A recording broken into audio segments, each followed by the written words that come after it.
Brooke Spagnolia. I work here as the Student Success Advocate. I'm going to apologize in advance now. I'm supposed to be getting my tonsils out, so my throat's not exactly up to par. So if I sound a little iffy on certain things, you can feel free to ask me to repeat myself.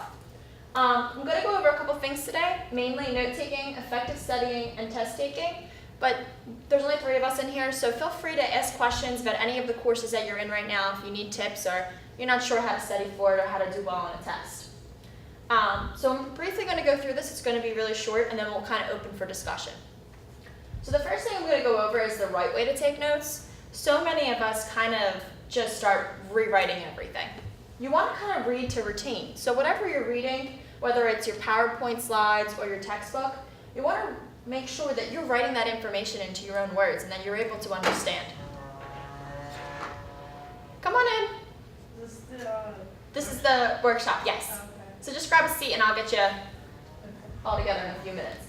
So another thing is, a great way to kind of know if you know your materials when you're taking notes is that night when you go home, teach the material to somebody at home. Whether it's a family member, a child, a parent, anything of the sort. It kind of just helps reiterate if you know the information or not. Also, keep it simple. When you're taking notes, do little pictures or bulletin points. You don't want to end up rewriting all of your information. It's just going to be too repetitive, and it's going to look the same as your textbook or the PowerPoint slide, so it's really not going to serve too much purpose for you. And another thing is to stay organized. A big thing when you're taking notes for a class is you want to be able to, have a separate notebook for each class. Otherwise, you're kind of wasting your time just because you're going to lose that information and it's going to eventually not make sense because you're going to be looking at something that's for science and thinking it's for your math class. I'm handing out some information right now. I'm going to go over what exactly it means in a few minutes. And if you haven't signed in, just go ahead and sign in on that sign-in sheet. So does anybody have any questions about how to take notes so far? Anything that they do that they want to share with somebody else that really works for them?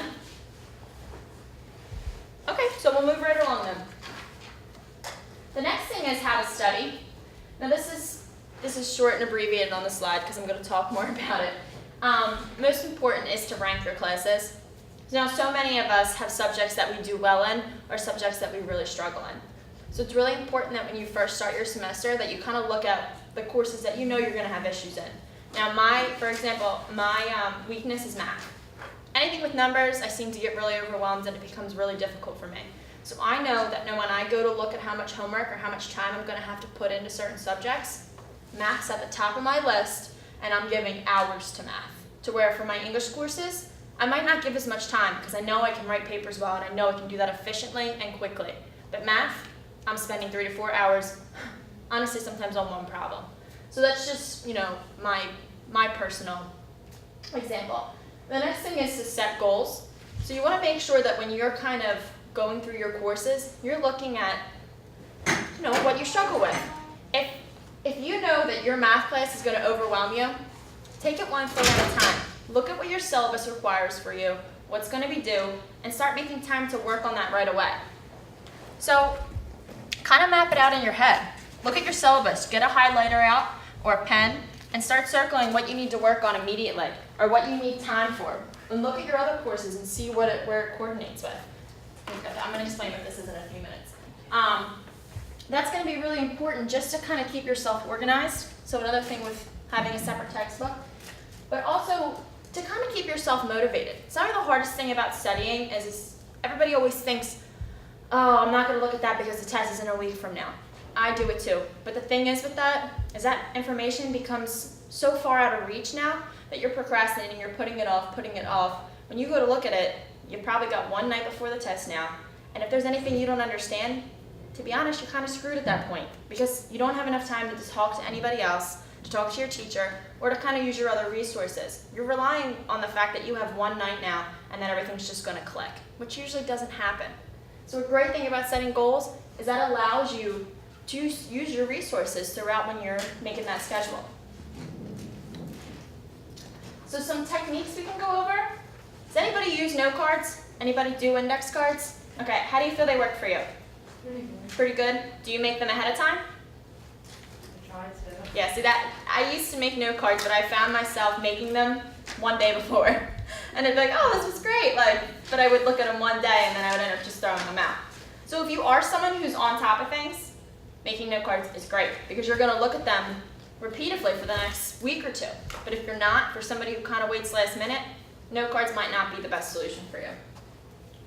My biggest thing, I'm big on partner work, not in a classroom necessarily. I don't really like group projects, but I think it is awesome to work with your classmates. I think it's so important to build a relationship with your person sitting next to you or someone in that room that you guys can communicate and kind of make the material easier together. Sometimes the student sitting next to you understands what the teacher says and you don't, and he or she can explain it better to you. It makes a world of difference. So kind of finding that study buddy within the classroom really does help. And that can even go with kind of teaching, testing each other, going back and forth, just setting a time, grab coffee, make it a date kind of, like a play date, just to kind of get yourself to want to do it. It really does help. Create mnemonics. Now that was what I was kind of going over with when you're writing notes in your notebook. Draw pictures, color coordinate things, anything of the sort really does help. And lastly, not least, is to make a flow chart. So for some of those worksheets that I handed out, did everybody get one? Okay, so what I wanted to go over with this, and this can go for, it says paper setup, but really, it can go for anything that you need to use it for. Now, it might be hard to use this for math, but basically what it's doing is it's breaking down a textbook chapter, or a page, or an essay, or anything of the sort. You're going to look at your main topics. Now, sometimes in a textbook, in a whole chapter, you may have a ton of main topics. But the great thing about this is kind of learning how to do a spider web with it every time, because those really make those main concepts stick. Now, you might not need to look at chapter 1, there's 15 sections. You might not need to do one for each section. Talk to your teacher, look at what's being, significant in her PowerPoint, so significant in her worksheets, in her syllabus. Look to see what's going to be on the test. Make a sheet for that. So this way, you're able to see what the main topic is, what the supporting details for that topic is, and then you're able to kind of make a conclusion with all of that and kind of develop an idea. That's going to make it really stick for you. And I gave you a blank sheet. This kind of just, and I made this on Word. You can make your own. You can even draw it on a notepad, kind of just to fill in when you're reading something. And this really helps when you're writing an essay too. That's what it's mainly for, with a thesis statement, but I use these for everything. A little background on me, I'm a graduate student, so I'm getting my master's to become a school psychologist, and all we do is write, because we're constantly doing behavioral evaluations and things like that, so things like this help me remember students, help me remember certain information, so it really does work if you use it to your advantage. Anybody have any questions so far? I know I'm running through this quick. Okay. Okay, so this is just a little bit of an overview, and this kind of goes into where are you studying? This is a big thing. A lot of people think that just because you have your textbook out and you're sitting in front of your couch or you're sitting in front of your TV or with your friends that you're actually studying because your book's open and you are kind of glancing at it. That's not enough. You're not soaking in that information. You need to be in a quiet setting. If quiet doesn't work for you, put earphones in, listen to some music. You can't be talking to everybody as you're trying to process information. It just doesn't work like that. Great thing about Camden County, I don't know if a few of you have been on this campus, if you're new to this campus, there are places to sit all over this campus. Grab a section, sit down, open up your book, make sure it's quiet. Like even in Halpern Hall, the science building, there's sections all around those floors where you can kind of just sit on one of those nice comfy chairs and just open your textbook. It's a little quieter, you're in a school setting, which for me, when I do schoolwork, I want to be in a school setting because for some reason that keys into my head more that, okay, I'm in school, I need to do work now, not socialize or anything like that.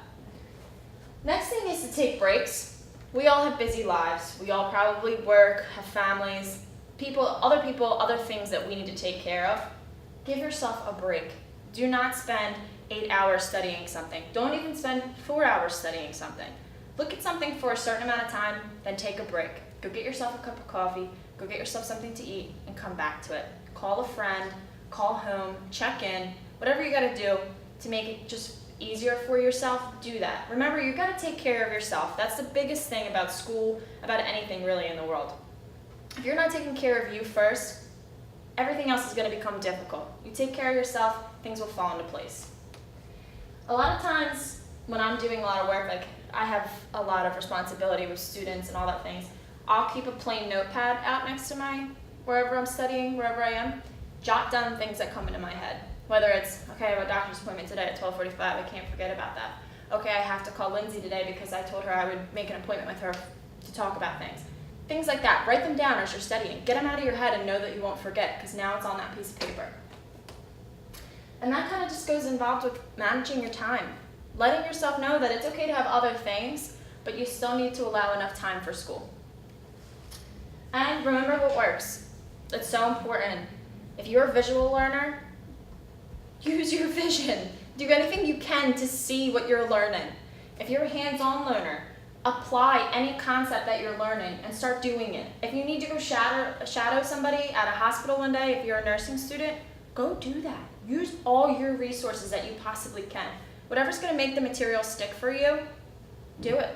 For some of us, it's going to be more difficult. That's just how we learn. Doesn't make you any less intelligent. Now this has to go in with testing anxiety. Does anybody get really nervous for tests? Okay, me too. I mean, it's kind of hard to not anymore because it's a big paper with a bunch of information that you pretty much have to have memorized. Let's face it, that's really difficult.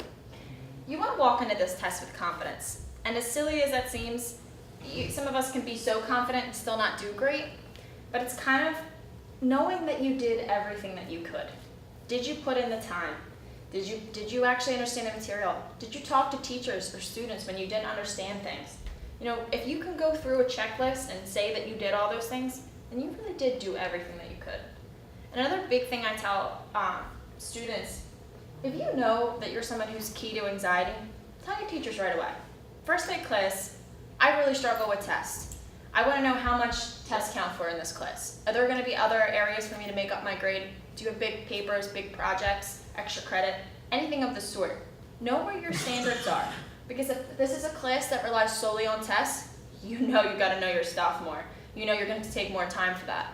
If it's a class that revolves more around papers or it's a little bit of everything, you might be okay, because that might be somewhere where you're stronger. But let your teachers know.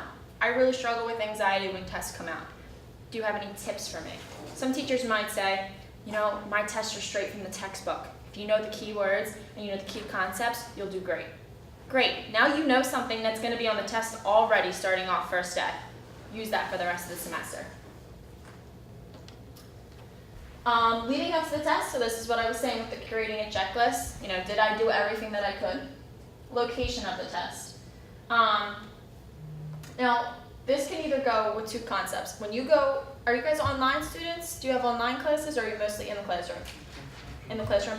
Okay, so this just goes along with, if you're in class with a couple of your friends or people that you like to socialize with, don't sit with them that day. Sit somewhere else, because you don't want to hear something that's going to distract you. And it can be something silly like what someone did over the weekend that could make you think about something that involves your life, and now all of a sudden you're thinking about a million different things that are not relevant to your test. You want to kind of go in and just stay focused. Sit down by yourself, keep a clear mind, and relax. Another thing is, anybody big coffee drinkers? Okay, I'm a big coffee drinker. I have like 4 to 5 cups a day. I'm sure you can tell with my hand movements and my head movements. I'm always high caffeine. On a day of a test, if you do have a couple cups, take it down. 1 cup, half a cup. It's gonna offset your anxiety. Any kind of caffeine is gonna make you more jittery, which means it's gonna make you, I hate to say this, a little bit more negative, because you're gonna feed into all of those thoughts that are gonna rush through your head that are gonna tell you you can't do this. If you have a little less caffeine in your body, you might be able to keep yourself more stable. It's a small tip, but it does make a difference. Allow yourself plenty of time. Now this just kind of goes with, if your teacher gives you the full hour, take that hour. I'm not saying go back and change answers. Go with your first gut, but review, look over it. If you need more time for number 3, finish the test, go back to number 3 and spend that time on that answer. Because nobody's rushing you. It doesn't matter if Harry, Sally, Janet, Jefferson all got done before you. Forget about them. It's you that's important right now. Two big things, resting and eating. If you have anxiety and you get it with tests, make sure you ate your 3 meals that day, the day before. Make sure you got enough sleep. Make sure you eat breakfast in the morning, you eat lunch. You don't want to sit down to a test hungry and tired. It's just like driving a vehicle. If you're hungry, tired, and stressed out driving your car, you're not paying attention as well. And it's the same thing with you're not reading directions at a good rate. You want to make sure that your head is clear. It sounds like a lot of responsibility just to get ready for a test, but it's kind of all an idea of just taking better care of yourselves.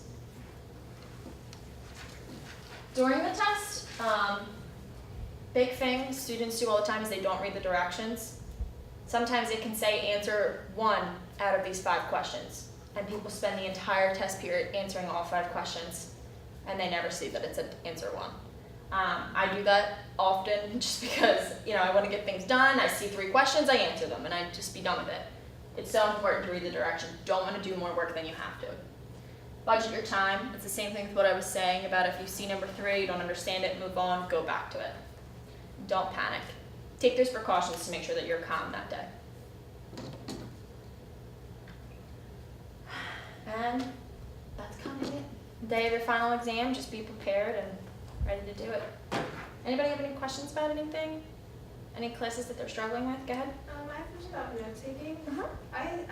Like when I'm going through the textbook, I have a habit of like let's say it's like the first main topic, Mhm. and I'll go really deep into that one instead of just going to the other 2 topics. Like, what would be a good way to like go through reading the book, but also not getting caught up in the details? I always advise students to read the chapter first before you take any notes, and then kind of go back. So read that entire chapter first, because after you read the chapter, you're able to kind of see what was important and what wasn't, what stuck out in your mind, what didn't, and then open up that textbook and start with the first page. Page 1 didn't have much info on it, even though there's a ton of important details in here, not relative. Go to the next page. Another thing is, at the end of each of your chapters, most textbooks have a review section. Most likely your teacher's using that to make her test or to make her discussion questions. Even when they say they aren't, they most likely are. They're using it somehow as a guide. Use that. Anything that revolves around the key concepts, things like that. Does that help a little bit? Yeah. Okay. Anybody else have any other questions? No? Okay. You're free to go. Thank you.